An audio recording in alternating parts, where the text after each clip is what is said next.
Okay, so good morning to everyone in the audience, and thank you, Anna and Kelly, for joining us today. It's an absolute pleasure to finally get the webinar going after all the amazing conversations that we've had.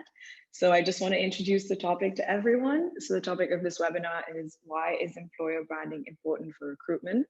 So the aim of this webinar is where we really flush out the relationship between employer branding and recruitment, its impacts, its ROIs, and the scope of employer branding in recruitment. And we have two amazing experts, Anna and Kelly, to do this. For those of you that don't know what Kenjo is or who we are, we're an all-in-one HR software solution with offices in Berlin and Madrid. And I am Amira. I'm the events and content manager at Kenjo. And so just a little bit more about, why employer branding and this topic specifically related to recruitment is important to Kenjo. I was able to have a really nice chat with our COO, who's also a culture enthusiast.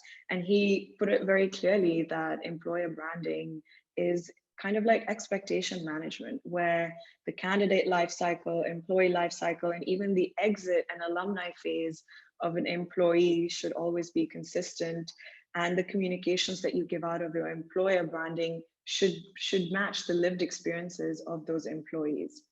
And so I just want to highlight the importance of employer branding in recruitment with a few statistics. So I read a really interesting report on LinkedIn on employer branding for SMEs, where it said that 72% of recruiting leaders said that there was a significant impact of employer branding on recruiting, and 39% said that employer branding is a trend and initiative that's here to stay and for the future. So it's a long-term vision and outlook. So on that note, I'm going to give you guys a little overview of what's happening today. So we're in the midst of the introduction. And then after I get Anna and Kelly to introduce themselves in a few moments, we're going to jump right into the discussion where we're going to tackle what is employer branding, how can it boost your recruitment initiatives, measure its effectiveness, and talk about its scope. We're going to end the discussion section with a roughly 15 minutes of Q&A. And I just want to add in some admin and housekeeping. A lot of you had sent in your questions before the webinar on the sign up form. So we really, really appreciate that. And then you can also send us questions in the chat box because, as you know, attendees are on mute and you don't have your video on. So I will keep track of all the questions, but we're going to try our best to answer as many as we can because we do have a time limitation. If you have any burning questions, please let me know in the chat box and I can organize to get them answered for you after the webinar. And so moving forward, I just want to also let everyone know, especially those that are not familiar with our Kenjo website and our company, that we host webinars, create e-learning courses, have loads of educational and informative material on our platform. And our latest offering is a learning and development course, which is free to download.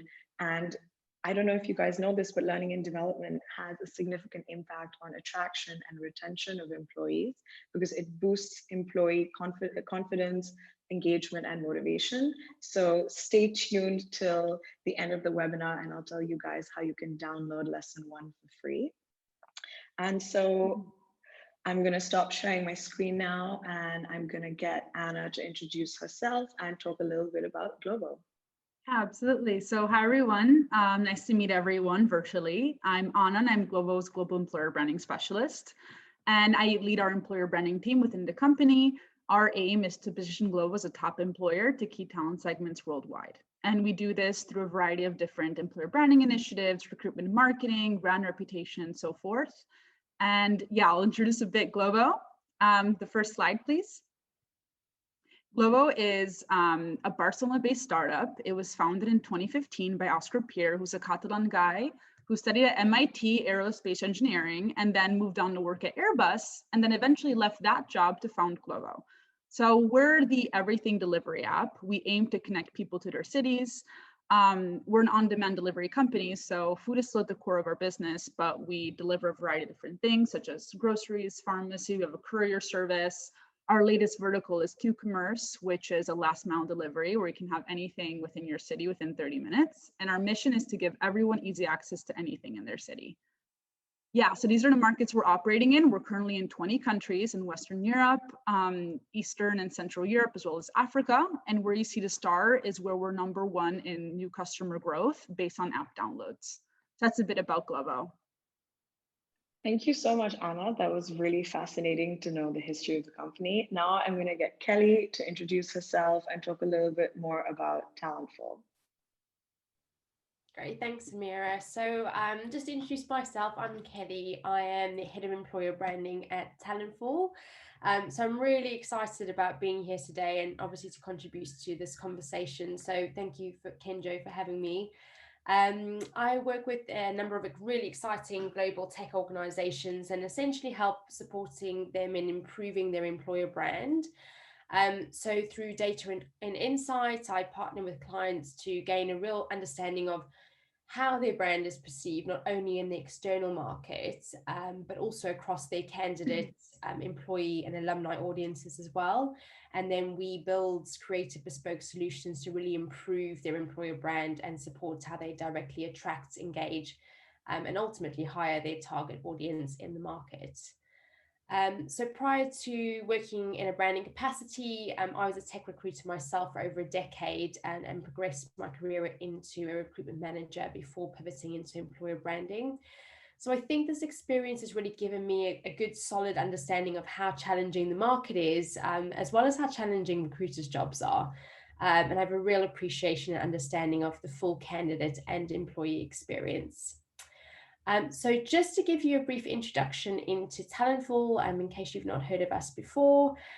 So we describe ourselves and our services essentially as a flexible, scalable, and bespoke recruitment service offering for ambitious tech companies. So like Glovo, we were founded in 2015 as well, and we've built a 200+ strong team of talent experts who are really committed to helping companies at all stages not only reach their hiring targets, but exceed them as well. So from implementing proven recruitment techniques to process reviews, workforce planning, obviously employer branding content and diversity workshops, we have the expertise across the board to really help transform businesses. And what makes us different is we have a monthly subscription model. So our experienced experts act as a flexible on-site extension of in-house talent functions to really ensure the best culture matches and outstanding recruitment experience for both top talent and companies. Sorry, I was going to say. And no, go for it. No, we operate extensively across EMEA and the US with teams in London, Berlin, as well as San Francisco, Boston, and Austin. Wow. Okay. Thank you so much, Anna and Kelly. It's so fascinating to learn about both your companies and sharing this with the audience. So before further ado, I would really love to just jump into the discussion part of the webinar. So let's tackle the first question and the one that's most closely related to the topic. So what is employer branding and what are employer branding's main objectives? Anna, I'm going to turn to you to open the discussion. Yeah, absolutely. So as we all know, all companies need great talent and there's a war for talent out there. I mean, I think as HR professionals, we can all agree on that. There are a lot of candidates, but top talent is hard to come by and harder to snatch due to the higher competition right now between companies. So that's where employer branding really comes in. Our aim is to positively influence how external candidates and internal employees see your company as a place to work. And attracting that talent that's going to help your business succeed, but also that talent that's in line with your culture and values, that's going to be happy and stay loyal to your company for the long term. And that's really our aim here in employer branding. That's very interesting. And Kelly, I want to turn to you and ask, why is employer branding more important, like very important now more than ever? Yeah, I mean, I guess the way that I look at it is that, every decision a leader makes for their company, especially during a global crisis like the one currently facing all markets at the moment, really has the potential to impact how that company is viewed as an employer, depending on how they've managed it. So whether they've taken a people-led approach or not in some cases. So I think for a lot of companies, it's quite a defining moment. I think you just need to look at Airbnb as an example that we saw last year. That's a business who handled COVID with so much kindness and compassion. And that's improved their employer brand despite the redundancies they had to make at the time. So I'd say, regardless of your business, every company's teams are or have been working apart, and that's of course impacted culture. And what I say to our clients where this is a concern is that you have to move with that. You have to look at this as an opportunity to really reinvent what your culture is now and what it might look like in the not too distant future when we start returning to offices again. This will also be impacted depending on companies working in a hybrid way or potentially going remote first. When I think about us, Talentful as an example, we were 100 people pre-pandemic, and now we've just hit the 200 mark, which means that when we return to the office, a lot of people won't know one another, and we need to tackle that head on to get people really connected again. So our culture has evolved over the last year, and we've moved from startup to scale up. So I think a starting point is really gaining a pulse of where you are now and implementing a planned out and well executed employer branding is really important now more than ever, because your messages are potentially different to what they were previously. Your organization in terms of your EVP, your values and your culture, they may have changed. It's probably likely they have. And obviously you want to be representing that correctly to talent that you're trying to attract, and ensure that your message and your sell, I guess, about your business is always authentic at any given time. Okay, thank you, Anna, for giving us a really concise start. And thank you, Kelly, for tying it back to what's happening around the world, and mainly the narrative around COVID and how that's kind of shaped and changed the way we're working, not just now, but in the future. So I want to dive deeper into the topic, and I want to ask you both, how does employer branding boost recruitment? So I want to start with another sub question that says, introducing how employer branding can boost talent attraction specifically. And Anna, I'd like you to start with this one. Mm-hmm. Yeah, so recruitment marketing, I would consider it as like the pre-applicant phase, let's say. It's the mix of strategies and the channel mix that you use to nurture and attract talent before they even apply for a job. So Kelly made a great point in mentioning your EVP. This is where you would showcase your employer value proposition and attract those candidates to apply. So I mentioned channel mix. Some examples of channels for recruitment marketing are your career site that you can optimize and add information to really tell your story. Your job postings that you can also optimize and make more inclusive and more attractive to your target audience. Social media recruitment, where you can post great and authentic content. And also your employer branding initiatives that are in line with your overall strategy. Very interesting. And just to recap for everyone, recruitment marketing, like Anna said, is the pre-applicant phase. It's a mix of strategies and channel mix to nurture your talent before they apply. It's personally a new term that some of us are hearing, so I wanted to give everyone a quick recap. And Kelly, I know that you have some great insights on this topic as well. Please share your answers. Yeah, I echo everything that Anna's just said as well. I think recruitment marketing is definitely kind of that pre-phase before people get pulled into the candidate experience part of things. But I think what's really important to remember is that, all of these phases are attached. So you can have the attraction piece that's really great and your messaging is amazing, but if your kind of candidate experience is really broken, or your employee experience when it comes to onboarding and things like that don't align, that can be so damaging to your employer brand.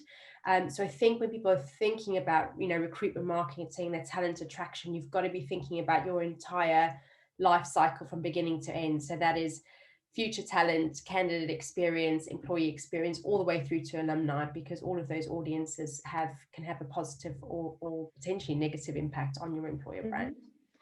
And Kelly, I recall from our previous discussions that you had some interesting insights also into working with an agency and in-house. So if you could just give us, a little insight into that would be great. Yeah, exactly. Because I've worked in-house and I've worked obviously in agency now with Talentful, and I definitely think there are pros and cons in both in-house and working with an external agency. So I think in-house, if you have a person or a team dedicated to an employer brand, it means they're just deeply embedded into the company's culture. They understand the values, they understand the setup of the business, what the mission is. And essentially, they're also living and experiencing all of what that company has to offer. They also have direct access to stakeholders and leaders to really get them involved in driving their initiatives, which is always really valuable. I think working with companies working within an agency, you naturally aren't going to have people deeply embedded in the organization. Talentful typically work with businesses who don't have a dedicated team or person in-house. So we would work with like heads of talent or heads of HR, and we have to work really hard to get our clients, sharing that information. So we aim to work in true partnership to gain all that knowledge and that insight into their business. I guess what it does also allow us to do is take a step back and really look at their employer brand objectively, and come up with solutions that we know will work based on the experience that we have working with other organizations who have similar challenges. I think my biggest tip for any companies really considering working with an agency is making sure that you have a champion or you have a dedicated person on your side who's able to manage that relationship and ensure the agency is really set up for success in gaining assets or resources and things, and make sure that you're meeting them regularly to assess the project roadmap and that you're on track and expectations are being met. Thank you, Kelly, for giving us this insight. And it's so great to have Anna and you from working as the internal employer branding, and Kelly, you from an agency. It's lovely to see, the duality of this. But now I actually want to go deeper into some of your answers. You both are talking about channels and methods which one company can use to tell their brand story and their employer brand story. So when we're creating this employer branding content specifically towards recruitment marketing, how should a company tell its stories, and what channels and methods should it really focus on? So Anna, I'd like to start with you. Yeah, absolutely. So I'm actually really passionate about this subject because I love storytelling and I think it's super powerful.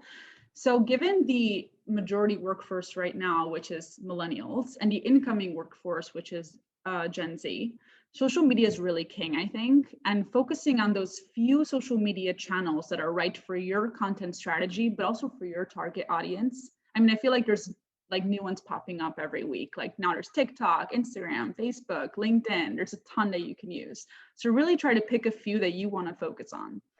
And my number one tip for telling your brand story is to use your employees. Empower them to tell their stories.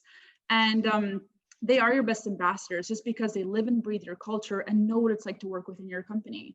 So my main tip for employee advocacy and to empower them is to really relax those social media rules. I worked in a previous company that didn't allow social media sharing about our corporate life online. And I thought that was like so limiting because I could not tell the story of our company. And then create easily shareable content, provide guidelines for people, and so they know that they won't get in trouble if they post certain things. And then also allow people to contribute. Like, for example, at Glovo, we have an internal Slack channel where everyone just kind of posts what they're doing, like, updates from each country and each office. And often I just grab pictures from there and I take those pictures and I post them because they're the most authentic pieces of content I can have. A small note, like if you have senior leaders to have their own following online, a great way to get the word out about your company is also to empower these people.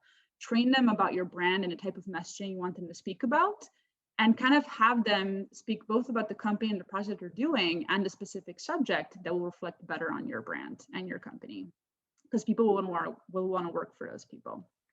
And the final thing I can say is about the content itself. As part of your content strategy, I would really focus on creating authentic and relatable content. The more human it is, the better. I mean, corporate-y, artificial, polished stuff is great, and probably that's going to work. But if it comes directly from your employees, it's going to be so much more powerful and so much more relatable. And, at Glovo, we like to invite people to always tag our company. We feature people's posts online and we make sure to always share that stuff because it gives everyone an authentic picture of what it's like to actually work at Glovo. Thank you, Anna. That's very interesting. And I want to recap for everyone that authentic content speaks volumes here, like Anna said. And Kelly, I want to turn to you now, and we're interested in hearing your answer about this in terms of, what channels and methods and what should a company keep in mind when creating this content? Yeah, I loved Anna's answer there, because I couldn't agree more. I think kind of, having your brand ambassadors, your employees actually pushing content out for you and creating that content is so, I think that connects with people a lot more, because I think if you're using a mid-level engineer, for example, they want to hear from another mid-level engineer. They don't want to hear from a CEO about what it's like to work in an organization. So I think it's getting people to connect with one another. So I love what Anna was saying there. I think definitely while, there's so many channels in employer branding, I think the main one that seems to be overlooked is actually a company's career site. So there seems to be, for me, certainly the clients that we work with, there does seem to be a big education gap around this. So a lot of businesses are focused on social, and they don't really link back to that career site, which is essentially the foundation of who they are, why someone would want to work for them, what their mission's about, their values. So one of the most disappointing things I see are companies who plow loads of effort, time, and money into social, which is great, and you have to do that. But it's only kind of a method to drive that audience to potentially a very average or below average careers page, which really skews that user's experience. So as I was almost saying before, in terms of the experience people go through, that has to align to maintain the engagement and get an individual to go one step further and apply for a position, or be more inclined to respond to, an outreach in mail. Some of you may have seen the stats already, but Workable recently ran a poll where 42% of organizations stated their careers page only listed their open roles and nothing more.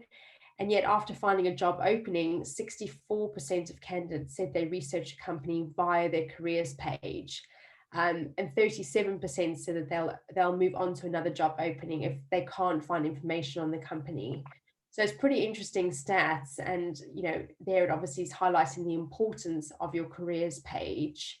I did some research around this as well, and the top 5 pieces of information job seekers really want to see for employers to really provide on their career site is simply company mission, their vision and values, basic company information, what makes the company an attractive place to work. So kind of leaning on what Anna was saying, the culture, ways of working, and really bringing that through from a visuals perspective and actually showcasing your employees. Details on compensation, which I know is always quite a controversial topic for businesses, but if you are in a position to be able to showcase compensation, then brilliant.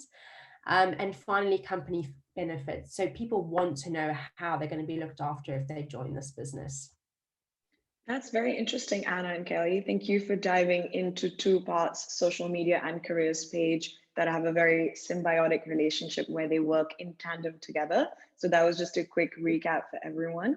And Anna, before we dive deeper and move on to another subject about employer branding and recruitment, do you want to quickly share with everyone what Glovo is doing with their careers page so people can get inspiration on how to improve this feature and embed it into their employer branding initiatives?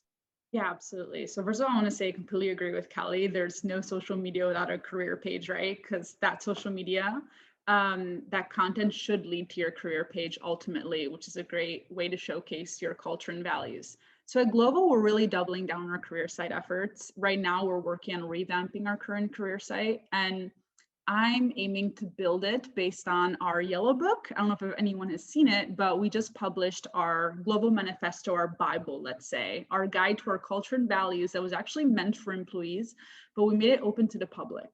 And there is a narrative there. And I'm building the career site, adding information that candidates will find useful for both, their interviews, but also in general to find out if they would be a fit at Glovo, because we know that not everyone will be a fit at Glovo. We are a non-vanilla culture, and whoever will join us will be super happy if they're in line with our culture and values, but we want people to be as informed and as ready as possible. And the career site really does that. So that's what we're doing right now. Okay, amazing. So a quick recap from Anna's point to everyone is that make sure people are aware of your culture and have a very clear idea of what it is like to work at your company. So you hire, I don't want to say people just like your culture, but people that will help grow your culture. And so I do understand that in our audience, we have people across different types of companies, SMEs, large corporations, and everyone's budget for employer branding differs. And I think one way to really understand the influence employer branding has on recruitment is by measuring its effectiveness. So the KPIs and the ROIs, which will help loads of HR managers, heads, and employer branding heads make a very good case for getting the necessary and sufficient budget for their incentives. So Anna, please tell us your opinion on, the KPIs and ROIs that people in the HR world should focus on when it comes to employer branding, specifically for recruitment. Yeah, absolutely. And I can totally understand the growing pains of asking for employer branding budget, just because it is a long-term strategy.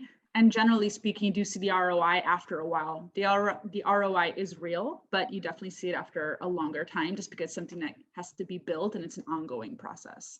So, but it is measurable. That's a common misconception. It's not measurable. There are ways that you can make sure that your recruitment marketing, for example, efforts are effective. So I would pick your KPIs based on your objective. So let's say you're focusing on brand awareness and positioning yourself as a company in a certain competitive field or whatever it may be. You can measure social media engagement. So how much people are engaging with your paid or organic posts. You can also measure reach, so your audience and how wide that net is that you're casting, as well as your followers on your channel. That's a great way to know how many people are interested in following your content. And then let's say your objective is hiring.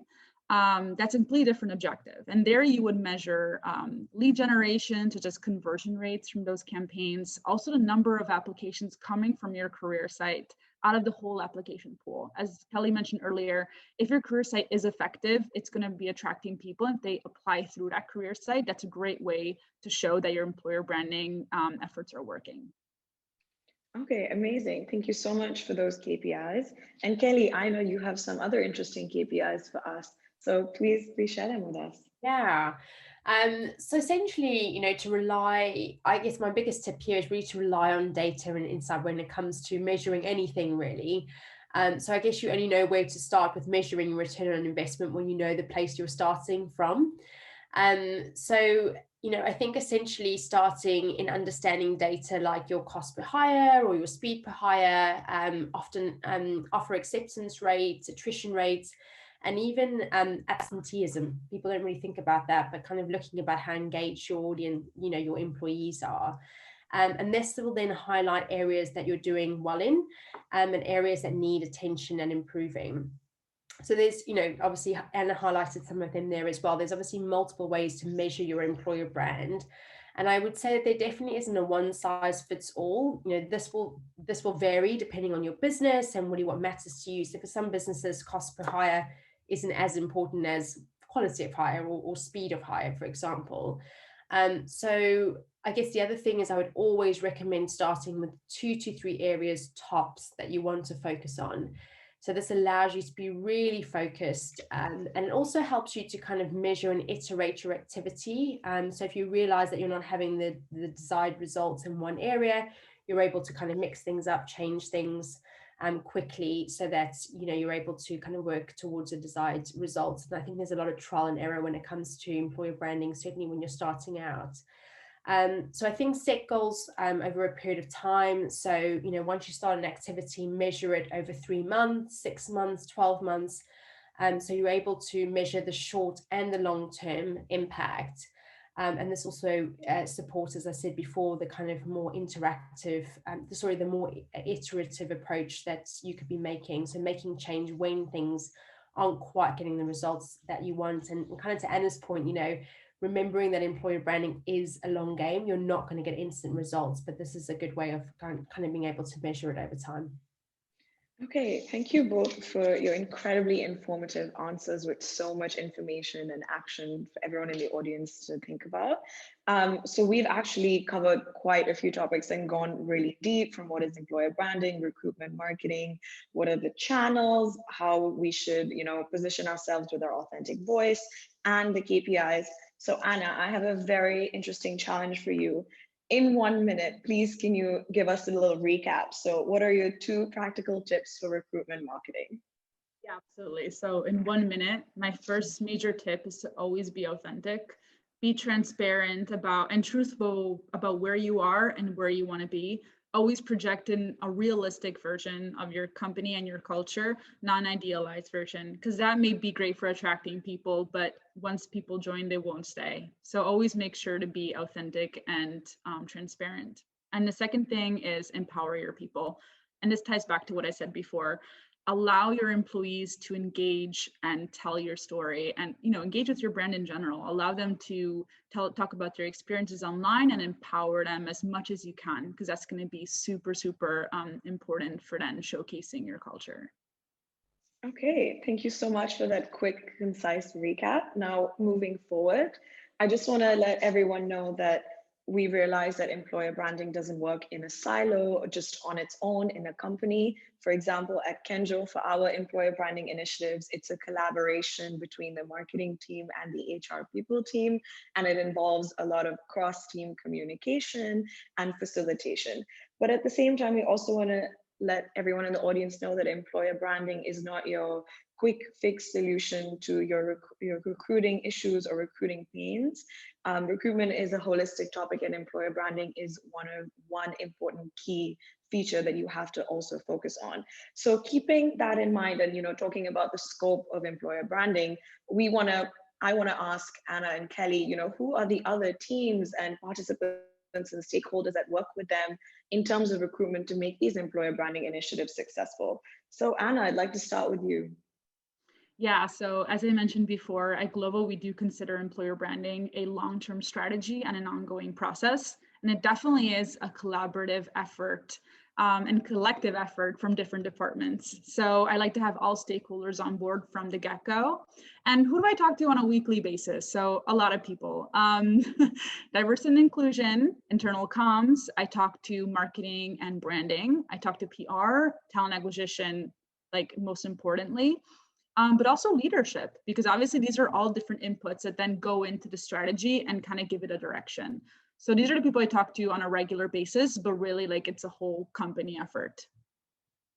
Very interesting. And I just want to highlight for our audience that if any of you are SMEs or growing companies, these are teams in the future that you will have. So these answers should be very interesting for you, because it's kind of like a look into the future as to who you'll be have to liaising with and communicating with in order to have effective and successful employer branding initiatives. Kelly, from our previous conversations, I believe you also have a very interesting answer towards the scope of employer branding in terms of recruitment. So please share that with us. Yeah, absolutely. I think something to highlight, Albert Einstein actually said that the definition of insanity is doing the same thing again and again and expecting a different result. So for me, that's quite a poignant quote when it comes to how companies generally approach their recruitment challenges. Typically businesses approach recruitment the same way every time, and they have an increase in hiring demand. So they'll hire more recruiters, so essentially more manpower to go to market and headhunt candidates, as well as process manage. They may outsource to a third party, so a recruitment agency or consultancy like Talentful, for example, to support them over a really steep hiring curve. And generally that's pretty reactive. They've done everything they can in-house, and then they've outsourced it. And they invest in more recruitment tools, so platforms where they can access more of the candidates they want to approach. I think the common denominator in all of this is that businesses seem to bulk up on resource and tools that spend their whole time going out to the market, which is hugely time consuming for recruiters. And what it never does is really focus on how to draw and pull talent towards them in order to change the narrative and break that cycle of approach. So what happens is the next time a hiring spike happens, they'll approach the problem in exactly the same way. And for a recruitment function to be working at its optimum, recruitment delivery, so here, this is what I mean, it's actually your recruiters, the people that are going out, headhunting, sourcing, managing the candidate process. Those individuals or that team and employer branding go hand in hand and work together to get the best possible results. So just to bring this to life a little bit more, it's thinking about employer branding and recruitment delivery, tackling the same problem, but in different ways, and how it changes the narrative when they work together. So obviously employer branding activity focuses on drawing talent inwards, where recruitment delivery focuses on the outreach, meaning that if they work together, we're covering all bases and having a much more well-rounded and strategic approach to recruitment. The other thing to remember, as we've spoken about before, is that employer branding activity gets kind of your medium to long-term results, whereas delivery can be quite short to medium term. Of course, it can be longer term as well, depending on the scale of the recruitment challenge. So, employer branding, when done well and consistently to build a brand that's more well-known, that talent can really connect with and can result in the next hiring spike being much easier for that business to manage. As talents are much more aware of the brand, they're more engaged and they want to work there. And all of this is working in collaboration and tackles what every business is obviously focusing on, which is increasing their speed of hire, their quality of hire, and their cost per hire. Okay, very interesting and also a very important topic when talking about employer branding and recruitment. So Kelly, I have a similar little challenge for you. Since we're coming towards the end of the discussion section of this webinar, in 1 minute, can you please tell us about the common employer branding initiative mistakes that you see companies make when approaching recruiting? Yeah, absolutely. So the most common mistake I see businesses doing is not relying and working with data. Employer branding is seen as this super fun, lovely activity, but often it isn't measured. So you've got to start with the data to understand where your starting point is, and this then guides your employer branding approach. So talk to your audiences, understand how they feel about your brand, that's both external and internal, before then kind of plowing into how you kind of execute that. So make sure that your data and insight led, make sure that you are involving your employees, as Anna touched on earlier, and make sure you're looking internally first. So your EVP, understand what you stand for, and then go to market with that messaging. Okay, amazing. Thank you for that recap. So just before we enter into the Q&A section, I want to go directly back to the question of this webinar. So Anna and Kelly, why is employer branding important for recruitment? Anna, please tell us your answer. So in my opinion, it's because it's people focused and people are the backbone of your business, and it encourages long-term thinking, which is the health of your business. Okay, amazing. And Kelly? So for me, it's a step further. It's, I think employer branding is essential for recruitment. So employer branding isn't a nice to have, it's a crucial value generator in any recruitment strategy, and it needs to be invested in. So it needs to be seen as just another tool in your toolkit to attract, engage, and retain top talent for your organization. Okay, amazing. Thank you for those final punchy answers and tying everything together with going straight back to the question. So now we're open for questions. We're entering our Q&A phase. So I just want to let everyone in the audience know that you can send your answers via the chat. I will be reading them and allocating them to our guest speakers. But first, I want to start with some questions that people asked on their sign-up forms. So Anna, we have a question from Jocelyn, and she says, is there a formula in employer branding that highly attracts candidates? Yeah, so as I mentioned before, I think this is a great question because it does tie back to what I said earlier.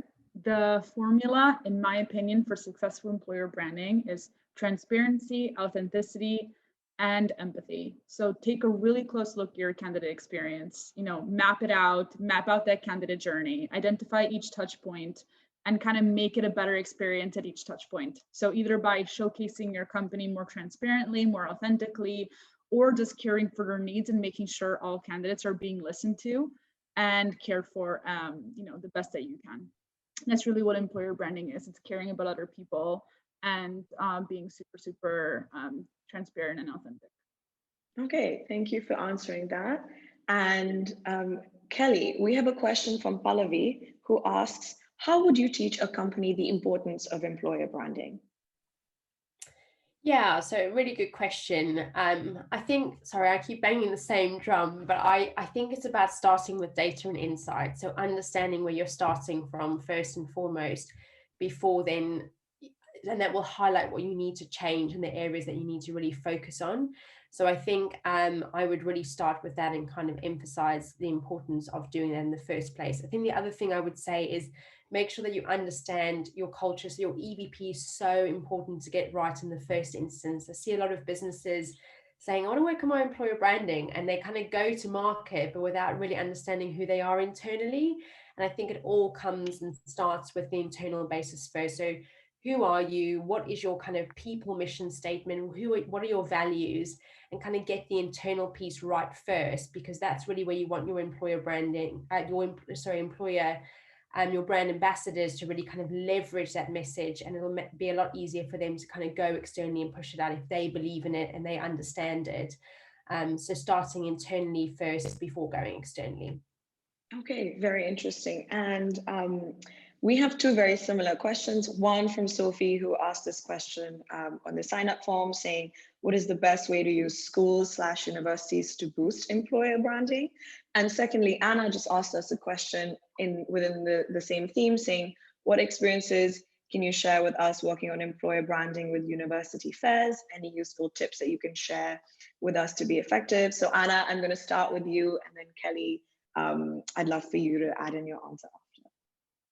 So I'll first tackle the first question, and I'll say that to be effective with universities and business schools in general, a great way to go about that, since it's a great source of top talent and career starters, but also like really experienced people, like depending if you're, targeting graduate programs or bachelors, whatever it may be, it is a great source of talent. So make sure you're creating mutually beneficial partnerships with universities. Collaborate with their career service centers, their student clubs. Make sure you're visible and going to events and making known the projects that you're working on.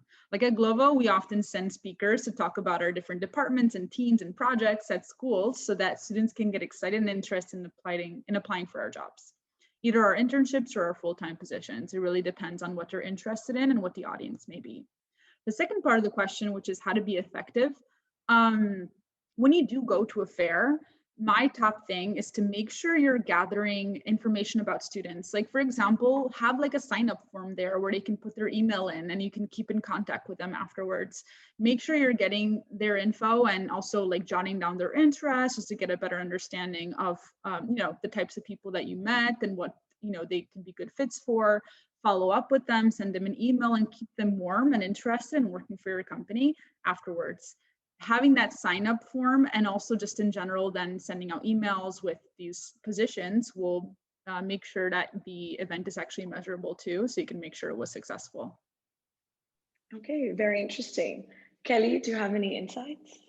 Yeah, I think just to add to what Anna said, I think even before going to fairs and everything else, I think if you can do as much research about that particular audience, the better. So I guess depending on the target audience that you're going to universities for, I think even if you can do this through surveys, this all kind of be budget dependent, but if you can kind of go to market and actually target students who are studying, biochemistry, and kind of understanding their world a lot more, what really interests them, what's the material they want to see, what are the conversations they want to be having. I think that will help you really hone in your conversations when you go to these fairs and the materials that you take along with you.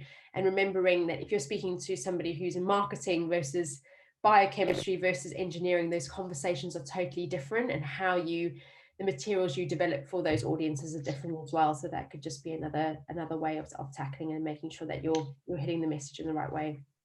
Okay, thank you, Anna and Kelly, for sharing your top tips on this subject. And then we're going to move on to the next question. So Kelly, Mia asked us a question, and it was a few thought questions, so I'm going to read it out. How helpful is it to distinguish between employer branding and other branding? Aren't all communication efforts that tell the story of your company equally powerful in terms of hiring? I love this question because we get this quite a lot with clients. And I think that's sort of, in a way, sometimes where companies can go a bit wrong, because they kind of assume that employer branding is the same as marketing. Marketing is very much, often in businesses, are focusing on the commercial audience. So they're kind of going out to generate leads that will, obviously produce money or clients, whatever the case is for that company. So again, the information that those consumers or customers are interested in, that content is so different to your audience you're trying to target to actually come and work for your business. You know, the storytelling is totally different. So great if you've got some really good commercial content, but actually what future talent want to know about is, you know, who are the people I'm going to be working with? What is your culture like? What are the ways of working? I want to visually see videos and photography and everything else about your environment, or, you know, video about the tech team, or the video about a marketing team and things like that. So you're selling to them in a very different way, because you're actually selling them a lifestyle, an experience, whereas consumers and clients and customers, you might just be selling them one product. So for me, I think those two audiences are very, very different, and how you communicate with them has to be different as well. Okay, very interesting. Again, thank you so much for distinguishing between the types of external communications and linking it back to recruitment and employer branding. Before we answer our two last questions, I want to let everyone in the audience know that I'm going to be sending through on the chat a feedback form that we would really appreciate you guys filling out, because at Kenjo, we're open to constructive feedback and we want to make these events as useful and beneficial to our audience as possible. So I'm sending it right now, and please do fill it out. So yeah, let's move back into the questions. And this is one for both Anna and Kelly.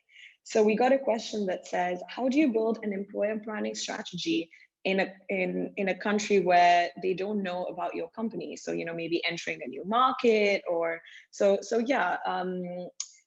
Kelly, sorry, Anna, please start us off.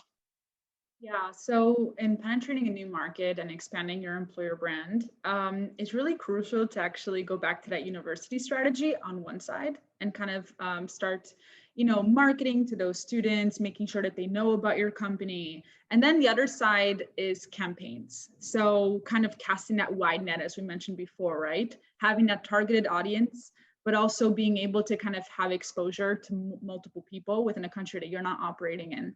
And the strategy kind of changes, because if you're operating in a country, like for example, if I run a campaign in Romania in which we're operating, my campaign will be a lot different from, for example, the United Kingdom, where we're not operating in. But the messaging really stays the same. It's just more about explaining what your company does. And, you know, and for example, for a company as visible as Glovo, we don't necessarily need to explain what we do, because people kind of know in the countries in which we're operating in. But for others, we're kind of unknown, and we have to explain that, what we offer, how we differ from competitors, for example, that are present in that country.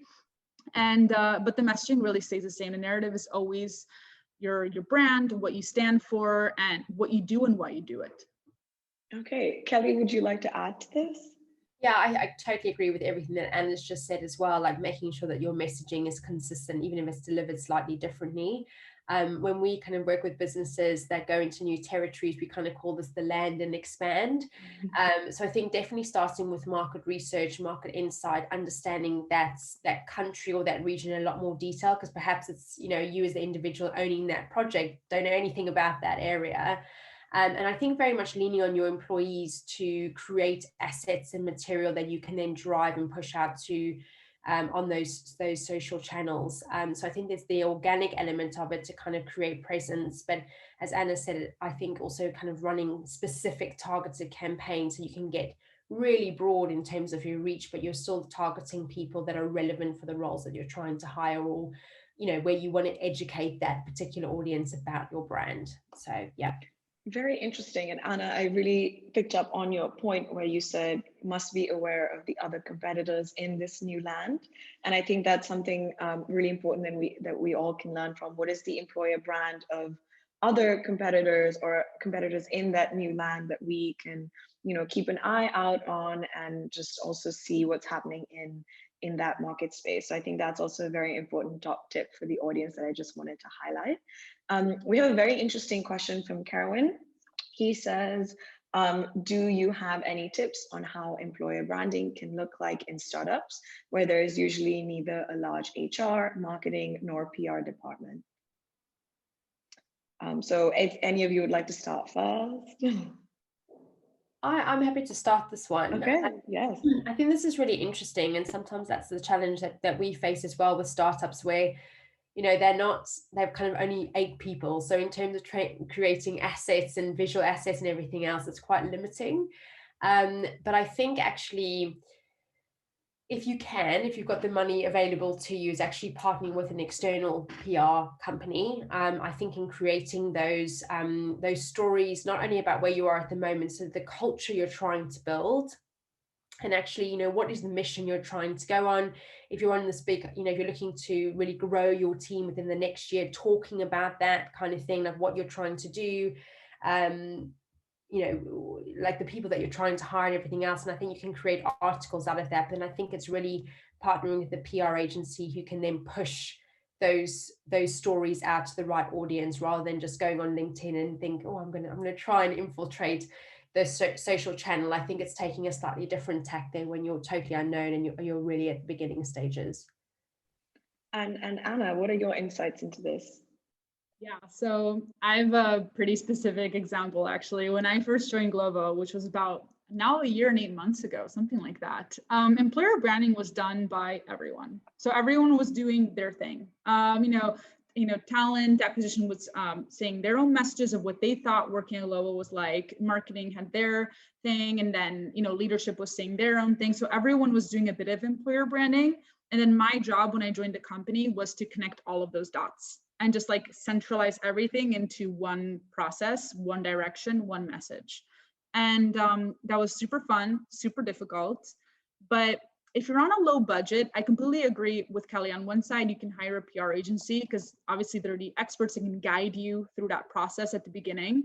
If you don't have the money, I do want to offer another option. A great way to start off is to just post content that your employees are creating. Like just go around your office, take pictures, you know, or, you know, have people create videos and visual assets about your company that are super low cost, and just start sharing those and have your employees share them online on social media and get the word out about what it's like to work for your company. That's a great way to start. And also going back to that transparency and that authenticity, it's the most authentic you can actually get. So create that stuff, you know, even with a phone or a video camera, whatever it may be, and just start getting the word out on social media. Social media is your number one friend when creating like low budget campaigns. Okay, thank you both for giving us two different alternatives onto how to, you know, get this process started, especially when you're at a startup and you want to, you know, be lean and at the same time get your employer brand out there. And so before we wrap up Q&A, Anna asked us another very interesting question. She says, I was wondering if you can share with us any tips on attracting tech roles. We all know that for this type of talent, the competence is very high. Is there any strategy that has been effective for you that you can share with us today? I can go ahead and answer that. Yes. First. So at Glovo, our aim right now is to be the best tech hub in Europe. It's a very ambitious goal, but we aim to get there. And my employer branding efforts are like very much focused on tech right now because they're mostly passive candidates. And what has worked for me is to have a close partnership with the engineering team.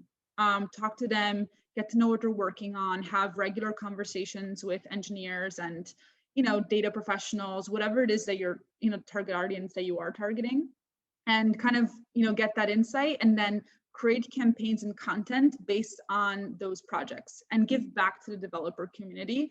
Other than campaigns and, you know, talk about the projects, also maybe organize meetups. That has worked really well at Glovo. We have a Glovo Tech Talk session in which we have some engineering speakers and they talk about the projects, tools that they're using, stuff that they're working on, and they kind of do that knowledge sharing that then not only gives back to people for free, but also gets people excited about what you're working on and they'll want to join your team based on these as well.